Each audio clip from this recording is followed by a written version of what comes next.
esta é a segunda edição do programa Bilhete Profético. Portanto, neste programa, em nova temporada, é o nosso segundo encontro.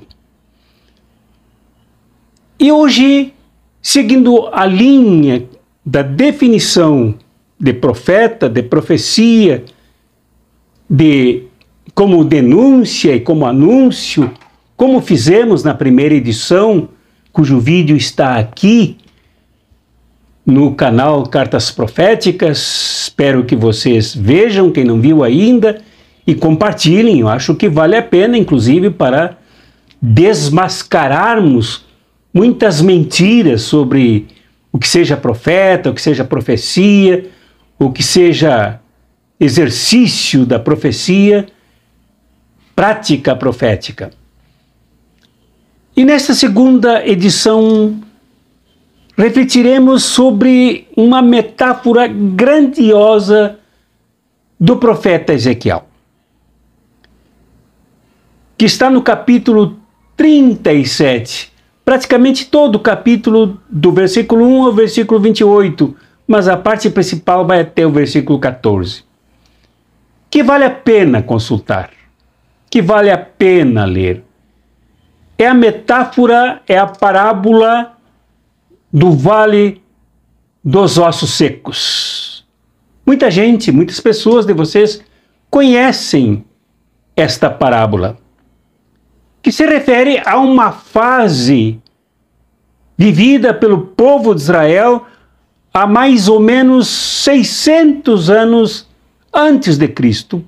E ao povo de Israel nada a ver com adivinhação, nada a ver com o futuro, nada a prever, nem uma projeção, nada. É sobre o que ocorria com o povo de Israel naquele momento. Porque profecia é isso, que não tem nada de adivinhação, não tem nada de projeção, de prognóstico, nada.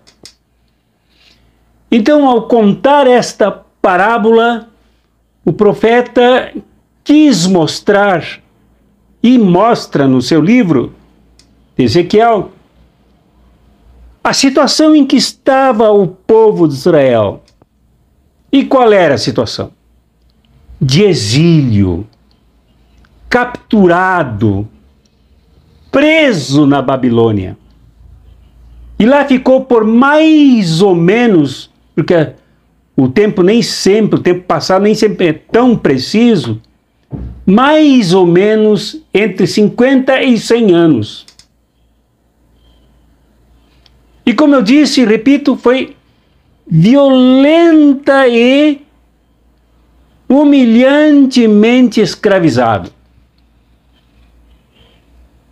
Então, com esta parábola do Vale de Ossos, com ossos humanos descarnados, com membros completamente separados e distantes uns dos outros, perna para um lado, outra perna para outro, um braço para um lado, outro braço para outro, crânio para outro, os corpos humanos desse vale todos em caos.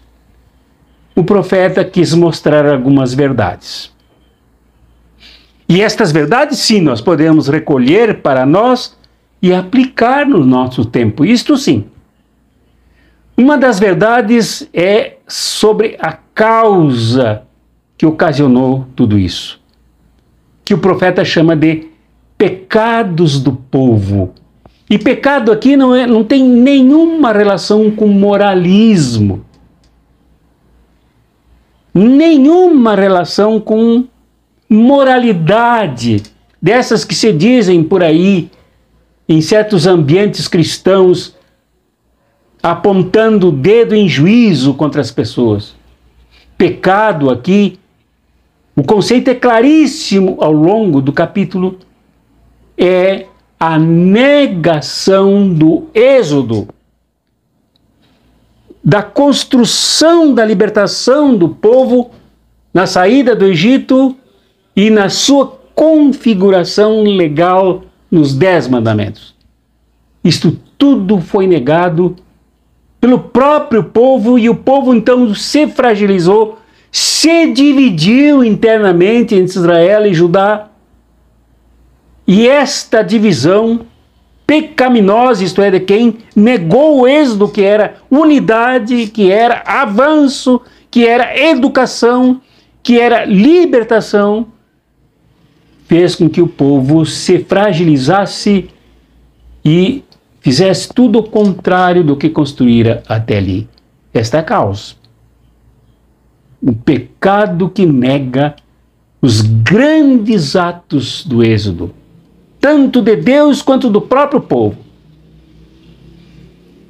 E depois da causa, então, o profeta se encontra com o povo, ele também foi capturado, ele também foi exilado no meio do povo. E lá no meio do povo ele exercita a profecia. Agora é bom que eu lembre o que disse na primeira edição desta temporada do Bilhete Profético, que o profeta não é somente um indivíduo, mas um círculo de profetas que militam, que combatem, que lutam, que educam, que resgatam um povo.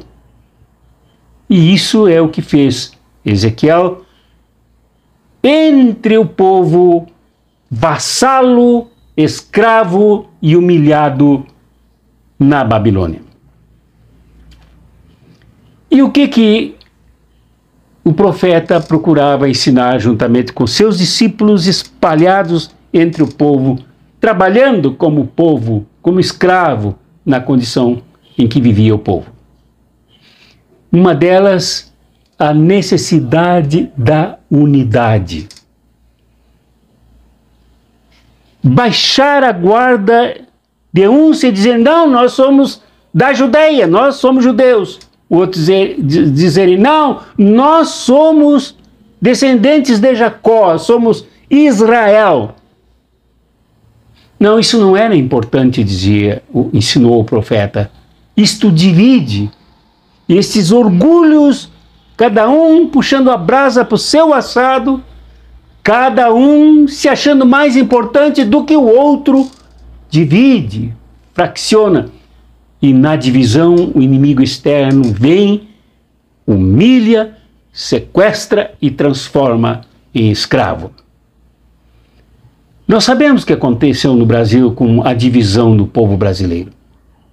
Nosso povo foi submetido, se contarmos os 3 anos logo após o golpe, ou 2 anos e mais os 4 do período fascista, nosso povo se fragilizou imensamente na divisão. O nosso povo encolheu a sua própria vida na divisão. O nosso povo empalideceu a sua alegria na divisão.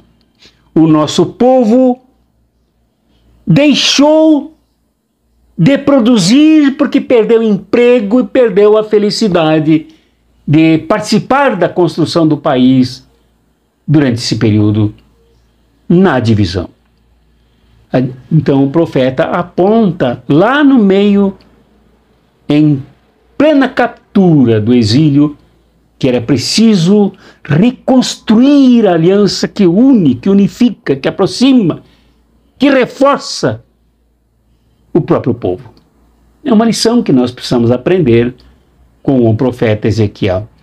E a lição é aquela que aparece na junção dos ossos separados, e separados não podiam nem receber de acordo com a construção da parábola, da metáfora, não podiam nem receber os músculos, as carnes, porque os ossos não conseguem se unir. Era preciso que se unissem. Assim, eliminariam o próprio caos do corpo social. E outra lição importante que o profeta, com os seus combatentes, discípulos do seu círculo profético, ensinou ao povo vassalado, agora escravo, era preciso ter esperança. Essa esperança não é aquele sentimento, aquela postura indigna, inapropriada de quem aguarda que Yahvé, que Deus faça tudo, que Deus esteja no comando. Esses mantras, essas bobagens não têm sentido na fé. E o profeta recrimina esse tipo de postura.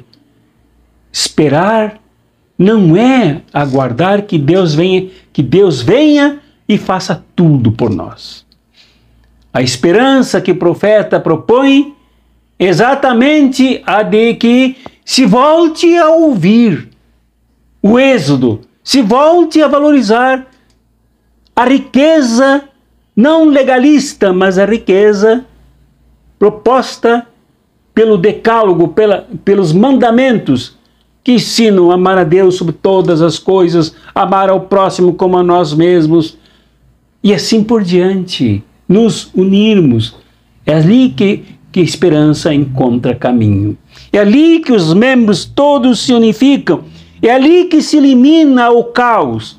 E caos, mais tarde, será entendido como sinônimo de inferno. Não nesta parábola, mas no conhecimento mais adiante, se dirá que o caos é a própria rivalização do inferno. Então, a esperança é uma mensagem absolutamente fundamental, ensinada e pregada pelos profetas.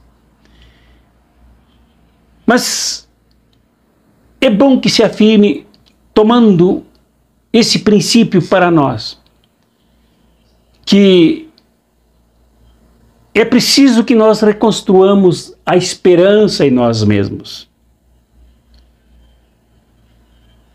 Mas construirmos a esperança em nós mesmos de modo profético é agirmos. E ao mesmo tempo agirmos rapidamente. Mas não de forma irresponsável e superficial. Mas construtivamente nos unindo uns com os outros, em primeiro lugar tendo um critério. Como classe trabalhadora, trabalhador tem que se respeitar. Trabalhador e trabalhadora tem que respeitar o outro, porque na verdade, ao perdermos esta esperança que incentiva a luta, nós não nos reconhecemos mais como trabalhadoras. Lá pelas tantas achamos que somos classe média e que já somos ricos. E perdemos o senso do trabalho, o senso da condição de classe. E aí nós nos esvaziamos. É preciso recuperar esse senso. E sempre conversarmos uns com os outros como trabalhadores e como trabalhadoras. Na construção da esperança. Porque somente em nossas mãos, como trabalhadores e trabalhadoras, se encontram as decisões para a reconstrução. Num país sem escravos, num país sem vassalos, num país sem senhores, de um país miserabilizado, de um país abandonado.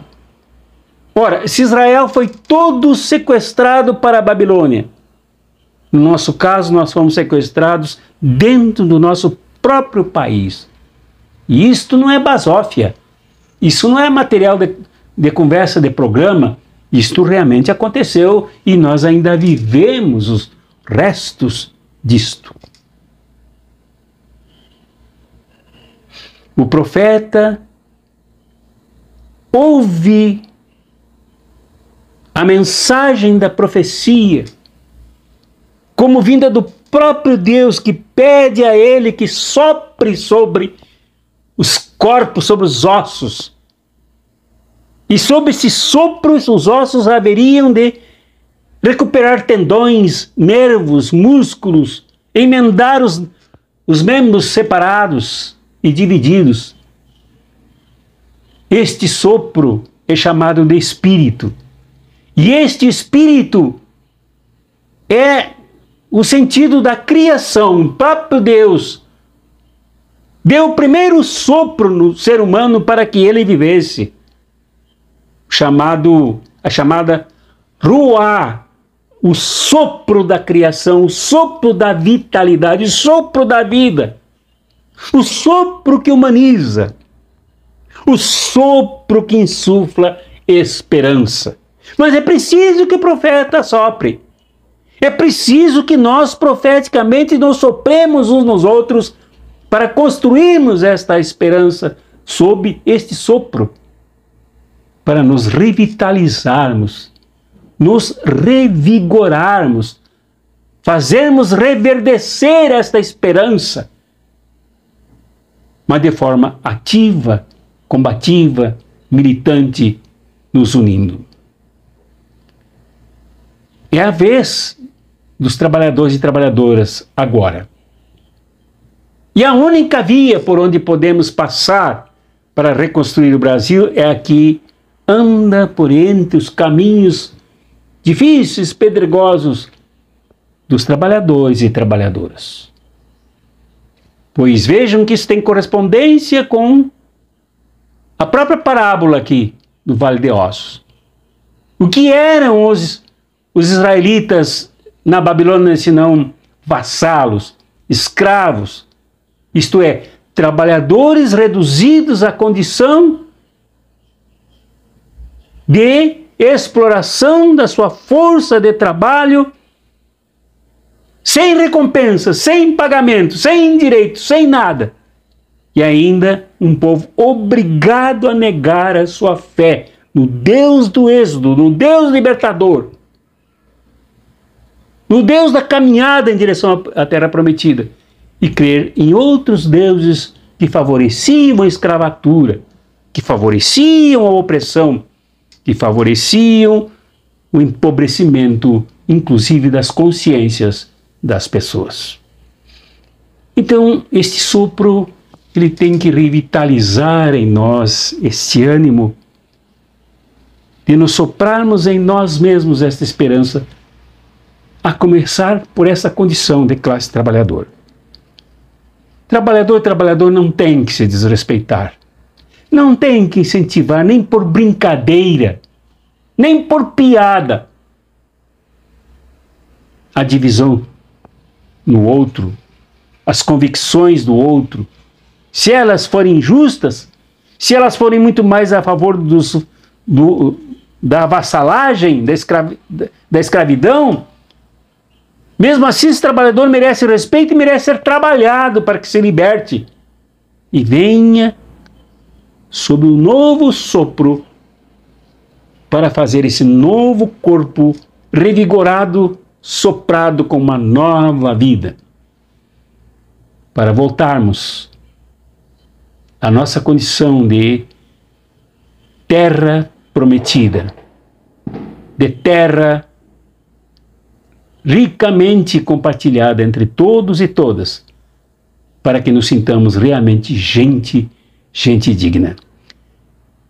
Esta é uma reflexão a que chego a partir desta metáfora do Vale de Ossos de Ezequiel.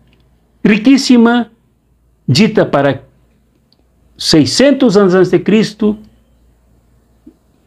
para um povo em determinada condição, mas cujas conclusões podem nos ajudar muito, inclusive a desmascarar as barbaridades que se fala como se fossem profecias e pessoas que falam como se fossem profetas, quando na verdade são falsos profetas, falsas profetas, que fazem falsas profecias, na medida em que favorecem muito mais o secamento dos ossos e o caos do que a revitalização da vida nas pessoas.